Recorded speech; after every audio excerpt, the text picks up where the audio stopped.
Hi everyone. पिछली video में हमने देखा था मैथमेटिक्स का मॉडल पेपर फेडरल बोर्ड का। आज हम देख रहे हैं फिज़िक्स का मॉडल पेपर फेडरल बोर्ड का हमने किस तरह अटैम्प्ट करना है। 9th क्लास का है ये, ठीक है। 9, 10th first year inter 9th से लेके 12th ग्रेड तक का एक ही तरह का एसएलओ बेस पेपर आएगा, इसी तरह अटैम्प्ट करना है। तो 9th से लेके 12th ग्रेड तक के स्टूडेंट ये वीडियो ज़रूर देखें आखिर तक। चलें अब आते हैं टॉपिक की तरफ। ये फ़िज़िक्स का पेपर आप देख रहे हैं, इसमें उसी तरह जैसे हमने पिछले पेपर में डिस्कस किया था। सबसे पहले आपने अपना रोल नंबर लिखना है, अपनी आंसर शीट नंबर लिखना है, अपना सिग्नेचर करना है। उसके बाद नीचे ये सिग्नेचर ऑफ इन्विजिलेटर यहाँ टीचर करेगा, जो आपका एग्ज़ाम ले रहा होगा वो सिग्नेचर करेगा, ठीक है। उसके बाद आ जाते हैं नीचे, ये एमसीक्यूज़ हैं। उसी तरह आपने इनके बबल भरने हैं, ठीक है। ये सर्कल भरने हैं, रिलेवेंट बबल है। अगर जैसे ये पहला एमसीक्यूज़ है, देखते हैं। Which instrument you will use to find the diameter of a thin wire. तो इसका आंसर है स्क्रू गेज। तो माइक्रोमीटर स्क्रू गेज जो है बी ऑप्शन है। तो उसमें कौन सा सर्कल हम भरेंगे? रिलेवेंट बबल, बी के पीछे वाला, ये वाला बबल जो है, ठीक है। बी के आगे वाला नहीं, क्योंकि वो ए का है बबल। फिर ये बी का बबल है, सी का सी के पीछे है, डी का डी के पीछे वाला है, ठीक है। डी के जो ऑप्शन लिखा हुआ है उसके पीछे जो है वो बबल है उसका, ठीक है। इस तरह हमने बबल को फिल करते जाना है। और आगे चलते हैं, ये एमसीक्यूज़ हैं इसमें दिए हुए हैं, ठीक है। दूसरे पेज पे आ जाते हैं। 12 एमसीक्यूज़ होते हैं फिज़िक्स में, 12 एमसीक्यूज़ आएंगे आपके ये मॉडल पेपर में है। तो आपके बोर्ड के एग्ज़ाम में 12 नंबर के एमसीक्यूज़ आएंगे, 12 मार्क्स के। उसके बाद 53 नंबर का आपका सब्जेक्टिव होगा, जिसमें आपका सेक्शन बी और सेक्शन सी होगा, ठीक है। आगे बढ़ते हैं। ये देखिए सेक्शन बी में 33 मार्क्स हैं। इसमें आपने 11 पार्ट्स करने हैं, ठीक है। ये 11 पार्ट्स करने हैं आपने, ठीक है। Attempt any 11 parts of the following. हर के 3 मार्क्स हैं तो 33 मार्क्स हो गए। आपको 15 पार्ट दिए हैं, उसमें से 11 करने हैं, तो 4 पार्ट आप छोड़ सकते हैं फिज़िक्स के, ठीक है। इस तरह आपने अटैम्प्ट करना है। अब सेक्शन सी में 20 नंबर हैं, 2 क्वेश्चन आपने करने हैं कोई भी।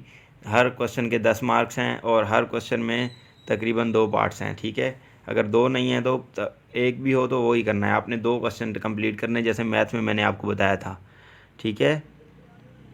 2 क्वेश्चन करने, तो ये जो होल नंबर में क्वेश्चन लिखे हुए हैं 3, 4, 5, इनमें से कोई 2 करने हैं, ठीक है। ये 3 क्वेश्चन लिखे हुए हैं, इनमें से कोई 2 आपने अटैम्प्ट करने हैं कम्प्लीटली। 20 मार्क्स आपको मिल जाएंगे, ठीक है।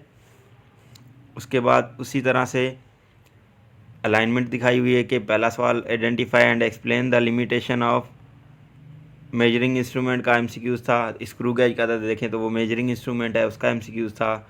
दूसरा प्रीफिक्स का एमसीक्यूज़ था, तो यहाँ भी प्रीफिक्स लिखा है। देखें अलाइनमेंट बताइए किस एसएलओ से सवाल आया था। तो आपके एसएलओ से ही आएंगे जो टॉपिक्स आपकी हर यूनिट के पहले पेज पे लिखे हुए हैं। जो टॉपिक्स सिर्फ उन टॉपिक्स में से पेपर आएगा और उसी लेवल का कि जिस लेवल का वो बताया गया है। फिर सेक्शन सी है। और फिज़िक्स में भी देखें 31% नॉलेज बेस्ड है, मतलब जो चीज़ें आपने मेमोराइज़ करनी है, डेफिनेशंस, और जो चीज़ें याद करनी है, रिकॉल।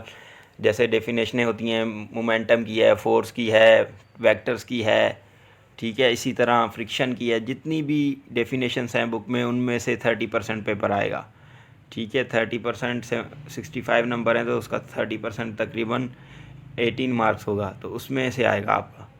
50% अंडरस्टैंडिंग बेस्ड आएगा, मतलब जिसमें आपने चीज़ें एक्सप्लेन करनी होती हैं। जो आपने टॉपिक पढ़ा है उसके बाद जो समझा है टॉपिक को डिटेल में, जो आप समझाते हैं पेपर के अंदर, वो 50% आएगा। तो 50% तो आपका पेपर यहाँ से हो गया। 30% याद की हुई चीज़ें, तो 80% यहाँ पे हो गया। 20% सिर्फ एप्लीकेशन है, जिसमें प्रॉब्लम सॉल्व करनी होती है। फिज़िक्स की कोई एप्लीकेशन आ जाती है, फिज़िक्स की जो एप्लीकेशन आप इसमें पढ़ते हैं, ठीक है। एनर्जी कन्वर्जन पढ़ते हैं, ठीक है। इस तरह से आप दूसरी एप्लीकेशनें पढ़ते हैं कि लाइट इससे कैसे बनती है, ठीक है। इंस्ट्रूमेंट की एप्लीकेशनें पढ़ते हैं कि इंस्ट्रूमेंट कहाँ कहाँ यूज़ होते हैं, ठीक है। इसी तरह आप फ्रिक्शन की पढ़ते हैं एप्लीकेशंस। इसी तरह आप पढ़ते हैं सेंट्रीपिटल फोर्स की, पढ़ते हैं यूनिफॉर्म सर्कुलर मोशन की के उसकी यूजेस बैंकिंग ऑफ रेड होता है। तो वो एप्लीकेशन बेस कितना आएगा? 20%। जो यूजेस ऑफ फिज़िक्स के टॉपिक की यूज़ है, एप्लीकेशन है, वो 20%।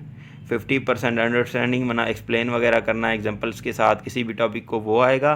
और 30% नॉलेज, जो याद की हैं डेफिनेशंस वगैरह, पेपर बहुत आसान है, सिर्फ आपको समझ आ जाए कि किस तरह पेपर आने वाला है, तो इसको अच्छी तरीके से समझ लें। ठीक है, बस आज की वीडियो यहीं तक है। SLO बेस पेपर आपको एक्सप्लेन कर दिया है कि किस तरह आपने अटैम्प्ट करना है फ़िज़िक्स का। आगे हम और वीडियोस बनाते रहेंगे, तो चैनल को लाइक करें, सब्सक्राइब करें, और ज़्यादा से ज़्यादा वीडियोस अपलोड करूँगा मैं। और कोई वीडियो आपने बनवानी हो तो रिक्वेस्ट कर सकते हैं। Thank you so much.